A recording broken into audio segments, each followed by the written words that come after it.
esos grandes proyectos, megaproyectos de infraestructura no hacen parte de un consenso nacional, sino que obedecen a unos intereses particulares.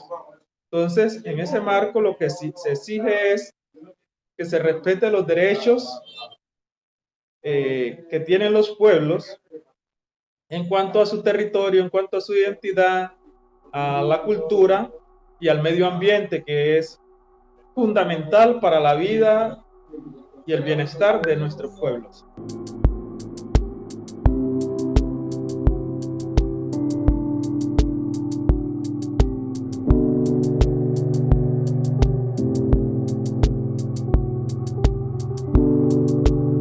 En un país con todo el camino por recorrer en materia de competitividad y que busca, con el acelerador a fondo, ponerse al día en infraestructura tras un atraso de más de 30 años y con recursos económicos limitados, resulta determinante preguntarse cómo se está gestando este modelo de desarrollo de grandes obras y cuál es la responsabilidad de cada uno de los actores protagonistas, cómo entran en esa discusión las asociaciones público-privadas y el modelo de Project Finance. En Colombia, las APP se han entendido como una metodología contractual, es decir, un contrato que celebra un privado con el público, y en Colombia específicamente tiene unos requisitos y es para hacer principalmente proyectos de infraestructura de una magnitud importante y bueno, no hay limitaciones mayores en sectores, salvo algunos específicos que tienen una reglamentación muy específica para desarrollar ciertos contratos.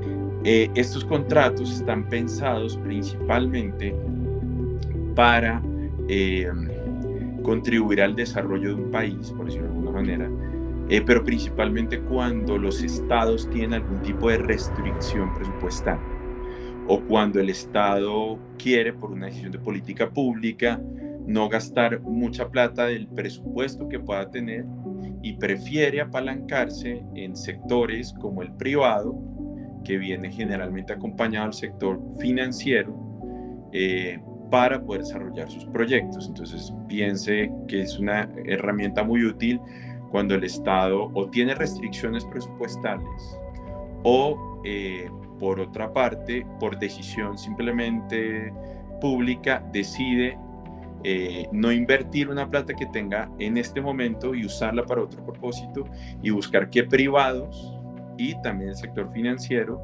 le financien la ejecución de una obra pública para que en un tiempo posterior el Estado les pague esa inversión, por decirlo de alguna manera, con una rentabilidad después de que el bien ya esté funcionando. Entonces, ¿qué es lo bueno de estas figuras? Lo bueno de esta figura es que permita la ejecución de proyectos públicos, principalmente en momentos de restricción presupuestal. Son proyectos que típicamente son más costosos que simplemente el Estado salir y contratar a alguien teniendo la plata del presupuesto, pero por el otro lado está lo que se ha denominado la teoría del costo-beneficio, y es, o lo que se denomina, se ha denominado en teoría internacional el value for money, y es cuál es el valor real que le da un proyecto al dinero público, y no solo en cuanto a rentabilidad, sino también en beneficio a la sociedad en temas de conectividad. Cuando estamos hablando de responsabilidad, por ejemplo, uno como sociedad civil o una persona desde una comunidad que se ve directamente impactada, como por ejemplo una comunidad indígena porque pasa una carretera por un territorio, digamos que siempre el mecanismo de protección o la acción que se tomaba era frente al Estado. Digamos que el Estado es el principal obligado a garantizar estos derechos de las comunidades. Pero ¿qué pasa? Se ha identificado que el Estado a veces resulta insuficiente en sus respuestas, resulta demorado y se empieza a ver como, bueno, ¿qué más podemos hacer? ¿Qué otras estrategias? Se está repitiendo este tipo de dinámicas en todos los proyectos. Entonces, pues, si no está funcionando por acá, ¿con quién más podemos hablar? Entonces, como hemos hecho en otros espacios, como se ha visto en otros megaproyectos, se va y se toma incidencia directamente sobre quienes financian los proyectos, que también tienen una voz muy fuerte. Es decir, si una persona, si un banco no quiere financiar un proyecto, pues el proyecto simplemente deja de ser inviable. Y esto pasa y resulta común, especialmente con la banca multilateral. La banca multilateral exige ciertas obligaciones a las sociedades, a las empresas, al Estado sobre el desarrollo de megaproyectos, que si no se van cumpliendo, estos tienen la capacidad de retirar el financiamiento. Pues los financiadores debían de tener evaluadores, equipos que evalúen, no que los gobiernos y los dueños de los proyectos sean los que hagan el seguimiento. Debe haber, por parte de los financiadores, unos equipos de profesionales idóneos que puedan hacer seguimiento al cumplimiento de los acuerdos si es que se han dado,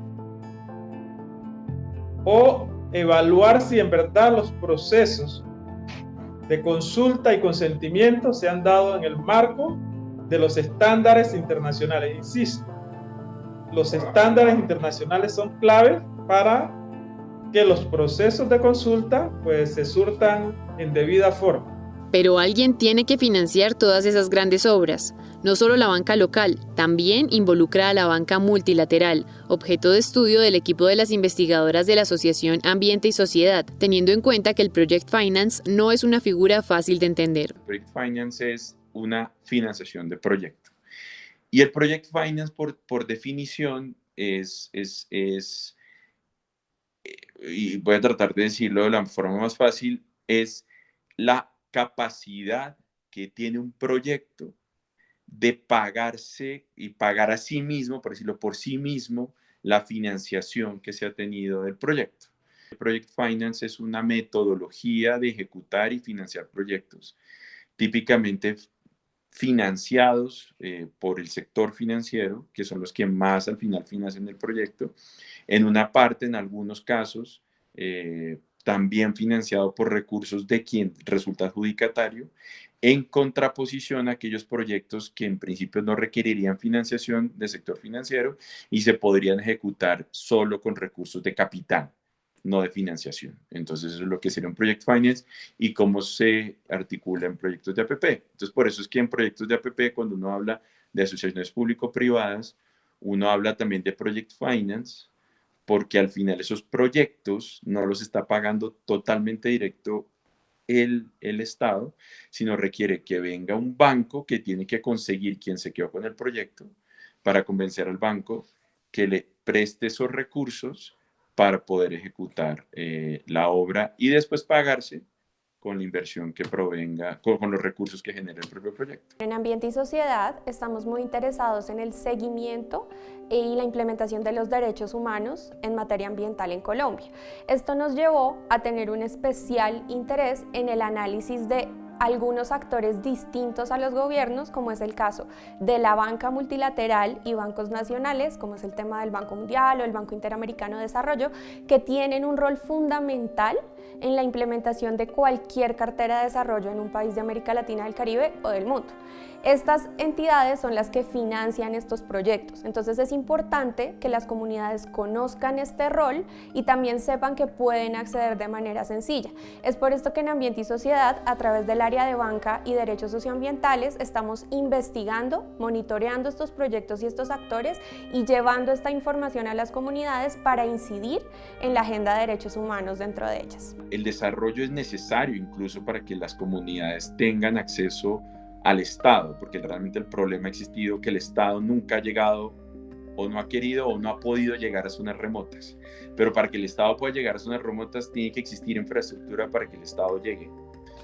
Y eso es algo que es muy importante para las comunidades. Ahora, el debate también que siempre ha existido es el tema de la protección de las comunidades en la ejecución de este tipo de proyectos y sobre todo cómo se consultan a las comunidades y dos, cómo se logra una adecuada articulación con la comunidad.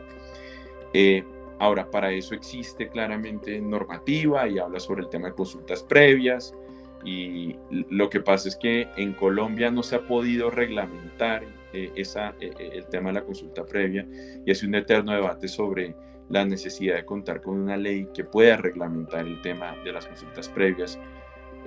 ¿Por qué? Porque uno sí en la práctica ve proyectos que se encuentran frenados por el tema de no haberse previsto de manera adecuada la consulta en un comienzo, pero también porque o las consultas aparecen después cuando ya hay afectación, o también tres, que yo lo he visto en varios casos, grupos de comunidades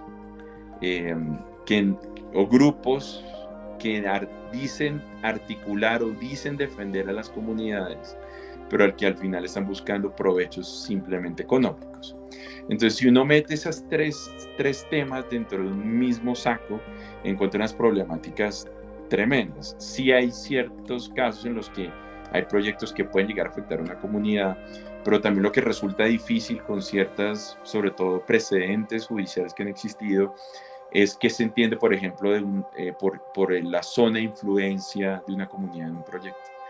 Y se han llegado, creo yo, a veces excesos en donde también se piensa solo por proteger una comunidad, digamos, en miles o cientos de kilómetros alrededor de un proyecto que realmente uno encuentra la lógica detrás de ese tema. Entonces yo sí creo que es necesario articular de manera adecuada un ordenamiento que sea claro para todas las partes, en donde se protejan los derechos, pero también se permita el desarrollo de la infraestructura claramente protegiendo a las comunidades que están alrededor, pero permitiendo que el Estado llegue a zonas olvidadas a través de infraestructura.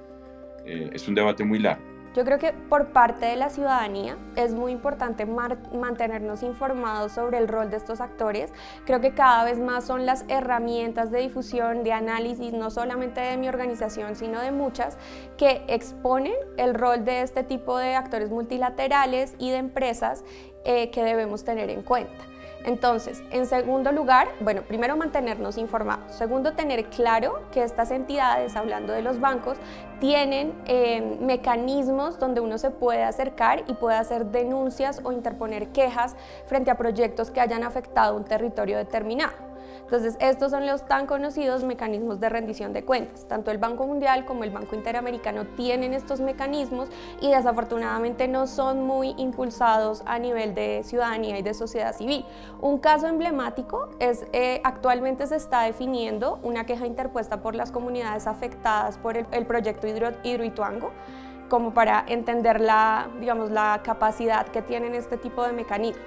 Entonces las comunidades deben conocerlos, deben acceder a ellos y deben usarlos. No conozco que el gobierno, los distintos gobiernos hayan hecho un proceso de consulta que recoja las aspiraciones de los pueblos, ¿sí? Hay unas instancias que el gobierno ha venido trabajando, pero que no ha llegado a los territorios. Y los proyectos se ejecutan y desarrollan en los territorios. Por lo tanto, procesos que no se den en los territorios, pues no han participado las comunidades, las organizaciones. En este caso, las organizaciones indígenas, las organizaciones, consejos comunitarios del pueblo negro, pues no han participado en procesos de consulta que yo conozco, ¿sí? Con procesos de consulta que recoja las aspiraciones y lo plasmado en el marco de la normatividad internacional, los estándares internacionales que debe respetar los gobiernos porque son firmantes de estos convenios y pactos que reconocen los derechos de los pueblos. Con el modelo de desarrollo andando, con las 4G en marcha y las 5G en plena estructuración, ¿qué camino se puede seguir? El equipo de investigación de la asociación lanza estas propuestas. La primera es un tema de participación, la segunda es un tema de transparencia y la tercera de democratización del desarrollo. De participación es que particularmente en las 4G, que fue como el objeto de estudio, vimos que hay muchos casos donde quién es la sociedad, quiénes son los socios, quién es el banco prestamista y quién es el constructor, todos hacen parte de un mismo grupo empresarial. Entonces aquí lo primero es, pues diversifiquemos quiénes participan en los proyectos, no deberían ser los bancos del mismo grupo empresarial que la sociedad quienes financian a esto, porque en la medida en la que sea más plural hay más formas de exigir y como de tener garantías del desarrollo del proyecto. Aquí estamos viendo un montón de conflictos de intereses que no son tan claros, lo que nos lleva al segundo punto, que es la transparencia y el acceso a la información. Digamos que cuando uno habla de temas financieros, los temas financieros son como, no, esto es algo privado, acá pues los contratos entre empresas privadas no son un problema de nadie más allá de las empresas, Pero ¿qué pasa? Aquí estamos hablando de infraestructura, de desarrollo, de cosas que van por el interés general de la sociedad, del país, y que en muchas ocasiones se declaran por utilidad pública, que es un concepto que hemos venido hablando en intervenciones anteriores. Entonces, como en un momento sí se declara que es de utilidad pública, que es de interés de la nación, pero cuando ya vamos a preguntar por cuáles son los estados financieros, por cuáles son los contratos con los que se está desarrollando o mediante los cuales se están relacionando todos estos actores que les mencionaba, pues dejamos de ver cuáles son las obligaciones que tienen. Entonces, digamos que la petición ahí es: hay que ser más transparente. Y el tercero, frente a la democratización, digamos que esto es algo que hemos repetido en distintas ocasiones y como algo a lo que seguiremos haciendo un llamado hasta que lo veamos más materializado, y es importante tener en cuenta a la hora de estructurar todos estos proyectos y la participación de las comunidades. Entonces aquí esto es principalmente para la entidad estatal, y es cuando se están estructurando todos estos proyectos, o inclusive cuando vienen de una iniciativa privada, que suele pasar en las APPs, que es el privado quien genera como toda la iniciativa del proyecto. Es importante tener las voces de las comunidades desde el principio. Digamos que acá no les estamos exigiendo hacer una consulta previa o algo, pero en la medida en la que trabajen con ellos antes, es mayores garantías para la comunidad, inclusive para las mismas empresas, porque esto les va a garantizar que a futuro y en el desarrollo del proyecto no se vayan a encontrar con un montón de problemas que se pueden haber resuelto antes. Son menores costos para el Estado, menores costos para la empresa y más garantías sociales y ambientales para las comunidades. En febrero de 2020, de acuerdo con las cifras de la Agencia Nacional de Infraestructura, ANI, con 1.450 frentes de obra, las autopistas 4G venían transformando a Colombia.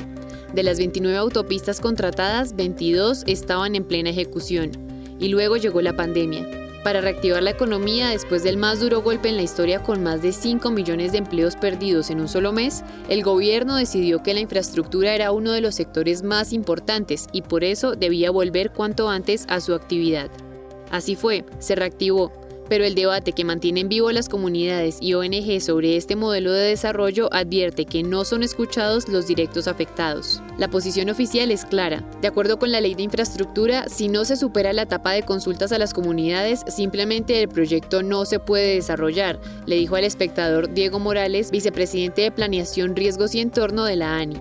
Y fue claro que sobre este modelo de desarrollo son muchas las variables que se tienen en cuenta e involucran temas sociales, ambientales y económicos. No es simplemente una decisión arbitraria.